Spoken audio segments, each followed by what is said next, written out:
Descent of Species by David Eagleman, from the book Some 40 Tales from the Afterlives.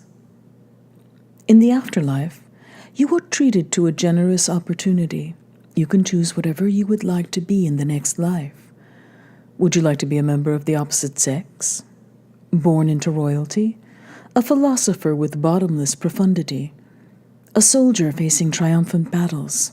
But perhaps you've just returned here from a hard life.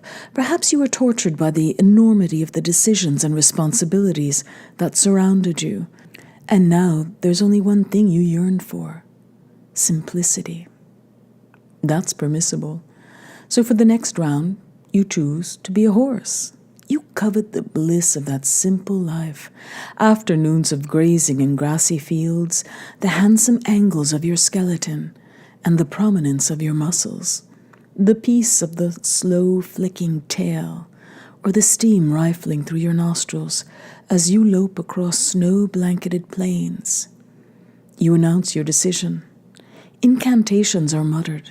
A wand is waved, and your body begins to metamorphose into a horse. Your muscles start to bulge, a mat of strong hair erupts to cover you like a comfortable blanket in winter.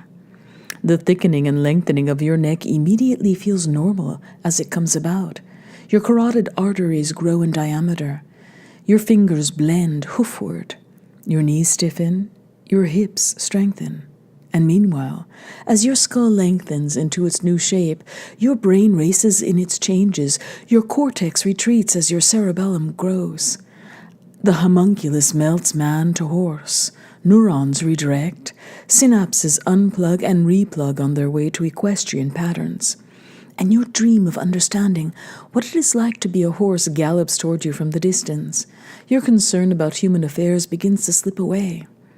Your cynicism about human behavior melts, and even your human way of thinking begins to drift away from you. Suddenly, for just a moment, you are aware of the problem you overlooked. The more you become a horse, the more you forget the original wish. You forget what it was like to be a human, wondering what it was like to be a horse. This moment of lucidity does not last long, but it serves as the punishment for your sins, a Promethean entrails pecking moment, crouching half horse, half man, with the knowledge that you cannot appreciate the destination without knowing the starting point. You cannot revel in the simplicity unless you remember the alternatives. And that's not the worst of your revelation. You realize that the next time you return here, with your thick horse brain, you won't have the capacity to ask to become a human again. You won't understand what a human is. Your choice to slide down the intelligence ladder is irreversible.